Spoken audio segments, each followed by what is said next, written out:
필러 부작용을 피하거나 혹은 치료하는 방법이 되겠습니다. 모든 필러들은 그 짧거나 긴 기간의 합병증의 리스크가 있습니다. 그래서 우리가 필러를 많이 사용하고 그 치료 횟수가 많아짐으로 인해서 그 부작용의 빈도와 그 스펙트럼도 점점 넓어지고 있습니다. 그래서 많은 그 필러의 부작용은 마일드하고 트랜지언트한 그런 경향을 가지고 있는데 간혹 시리어스한 부작용도 있을 수가 있습니다. 그래서 오래 지속되면서 아주 기능적으로 미용적으로 퍼머넌트한 문제를 일으킬 수도 있습니다. 그래서 그래서 어떤 반응은 즉각적으로 나타나는 경우도 있고 어떤 경우는 나중에 딜레이드하게 나타날 수도 있습니다.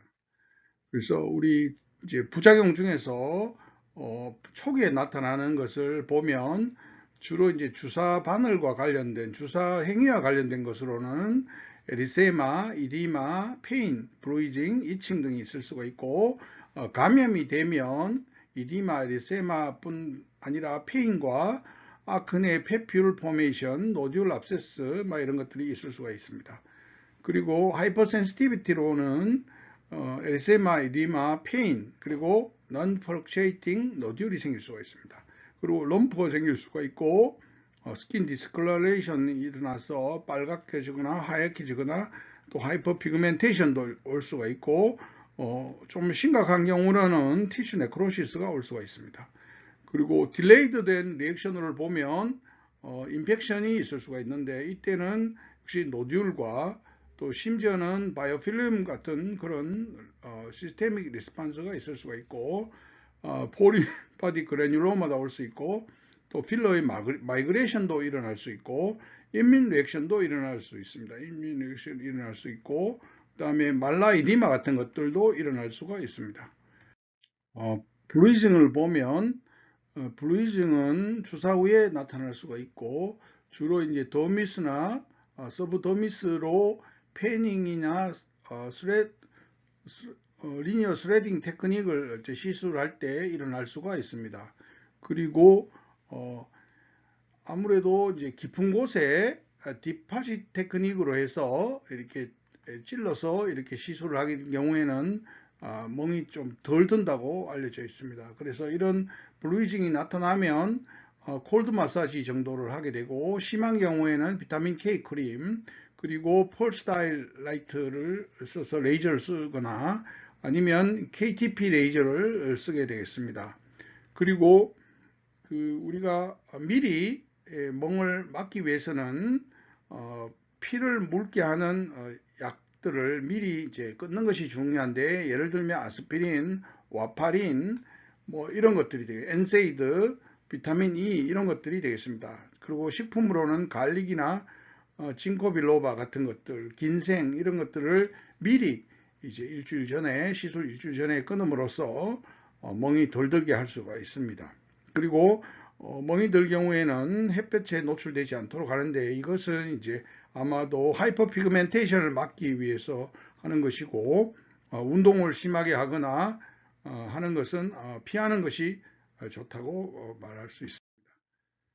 그래서 필러에는 주로 리도카인과 에피네프린을 같이 이제 활용해서 시술을 하는 경우가 있는데 리도카인이라는 것은 주로 이제 통증을 없애기 위해서 하는 것이고요. 여기 에피네프린을 조금 쓰게 되면 이 에피네프린은 에오지노필의 액션을 떨어뜨려서 브루이징을 억제하고요. 베이조컨스틱션을 일으켜서 역시 브리딩 되는 것을 막아주는 그런 것이 되겠습니다. 그리고 시술 후에는 환자를 한 24시간 정도 머리를 업라이트 포지션으로 해주는 것이 좋겠다고 되어 있습니다. 그래서 우리가 멍을 막으려면 아무래도 바늘이 가는 바늘을 사용을 하고 주사할 때 천천히 슬로우 인젝션 하는 것이 좋고 캐놀라를 약간 블런트한 캐놀라를 사용함으로써 막을 수가 있고 그 다음에 이제 찌르는 횟수를 줄임으로써 멍을 좀 막을 수 있다라고 알려져 있습니다.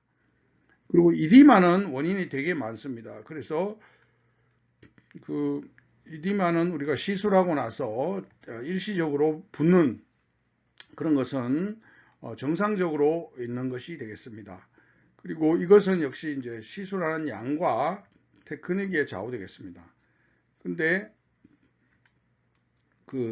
이것을 이제 보통 우리가 치료를 하게 되면, 우리가 이제 시술하게 되면은 보통은 이디마는 보통 트라우마에 인한 것이기 때문에 보통 한 일주 정도 되면 없어지는 것이 대부분입니다. 근데 안티바디 메디에이티드 이디마라 해서 역시 알러직 이디마인 엔지오이디마가 있습니다. 이런 알러직 이디마는 필러를 우리가 몸에서 이 포린 바디로 인식을 합니다. 그래서 일종의 하이퍼센시티비티인데요. 임뮤노글로불린 E하고 메디케이션 되어 있습니다. 그래서 이것을 타입 1 하이퍼센시티비티라고 하고 시술을 했을 때 바로 나타나는 경우고 또 반복해서 시술했을 때 나타나는 경우도 있습니다.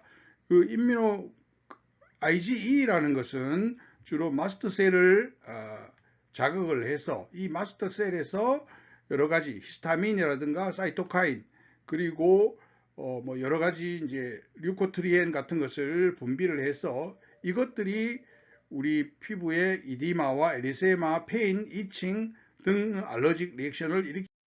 엔지오이데마는 이게 노출 후 이제 몇 시간 만에 나타날 수도 있고 굉장히 아주 시비어해질 수도 있고 몇 주간 지속될 수도 있습니다. 그래서 이 이디마가 시술 부위에 나타날 수도 있고 전신적으로 나타날 수도 있습니다. 그래서 간혹 이제 어큐트 이디오패식 알러직 리액션이라는 것이 있는데 이런 경우에는 원인되는 것이 알려지지 않습니다. 노알레전이고요. 그래서 이런 리액션이 국소적일 수도 있고 또 어큐트 제너럴라이즈드 하게 난 그런 이디마가 될 수도 있습니다. 그래서 엔지오이디마 치료는 일단 원인을 알 수 있으면 좋고요. 원인을 알 수 없는 이디오패식도 있다는 것을 우리가 알 수가 있겠습니다. 그리고 보통 이제 이랬던 스웰링이라는 것이 저절로 좋아지는 경우가 있는데 보통 이제 몇 시간이나 며칠 지난 다음에 저절로 좋아질 수가 있고 또 이게 마스터셀 메디에이트 된 스웰링이기 때문에 항히스타민제에 들을 수가 있습니다. 그리고 만약에 이디마가 지속된다면은 스테로이드, 프레드니솔론 같은 것들이 치료에 포함이 될 수가 있습니다. 그리고 제일 중요한 것은 역시 이런 이디마가 감염하고는 세균 감염이라든가 이런 거하고는 관계없다는 것을 세심하게 모니터링 해야 되고 특히 이제 진행적인 엔지오이디마 같은 경우에는 에어웨이 옵스트럭션을 일으킬 수 있는 메디컬 에머전시입니다. 이래서 굉장히 빠른 조치가 필요하다고 하겠습니다. 그리고 만성적인 엔지오이디마가 있을 수 있는데 이것은 약 한 6주 정도 진행이 되고 치료에도 반응을 잘 하지 않습니다. 그래서 치료에 대해서 스텝 바이 스텝으로 치료를 해야 된다는 것이죠. 그래서 만약에 시술을 했는데 효과가 좀 약하다 이러면은 이제 스테로이드를 빨리 치료를 해야 되겠고요. 만약에 이제 스테로이드를 너무 많이 쓰는 것이 이제 불편하다면 류코트리엔 리셉터 안타고니스트인 싱귤레어 같은 것을 이렇게 복합해서 넣어주면 이것이 이제 크게 도움이 된다는 거죠. 이것은 이제 시스테인 유코트린 리셉터 사이트에 작용을 해서 효과를 보인다고 합니다. 그래서 우리가 이디마가 있을 때 주로 이제 하이퍼센시티비티로 엔지오 이디마가 생기면은 어큐트한 경우에는 마일드한 폼인 경우에는 뭐 콜드 마사지만 해도 좋아질 수가 있는데 좀 심한 경우에는 항히스타민제와 스테로이드를 사용해야 됩니다. 그런데 이게 이제 굉장히 오래 가는 경우에는 할 수 없이 히스타민제를 쓰고 그래도 안 되면 스테로이드를 쓰고 그 다음에 임뮤노서프레센트까지 사용을 할 수가 있습니다. 이것과 다르게 난 안티바디 메디에이티드 소위 말해서 딜레이드 타입 4의 하이퍼센시티비티가 있어서 이디마가 생기는 경우에는 어떻게 해야 될 것이냐. 그런 경우에는 만약에 HA 필러와 관련되는 경우에는 역시 이제 녹여주는 것이 중요하겠습니다. 그리고 이때는 이제 타입 1과 다르게 항히스타민제에 반응을 하지 않습니다. 그리고 만약에 HA가 아닌 non HA 필러인 경우에는 역시 이제 녹일 수가 없으니까 역시 이제 이때는 스테로이드를 쓰거나 아니면은 제거를 해주는 것을 주로 권유하고 있고, 혹은 부셔준다든가 레이저를 이용해서 부숴준다든가 이런 것을 권유하고 있습니다.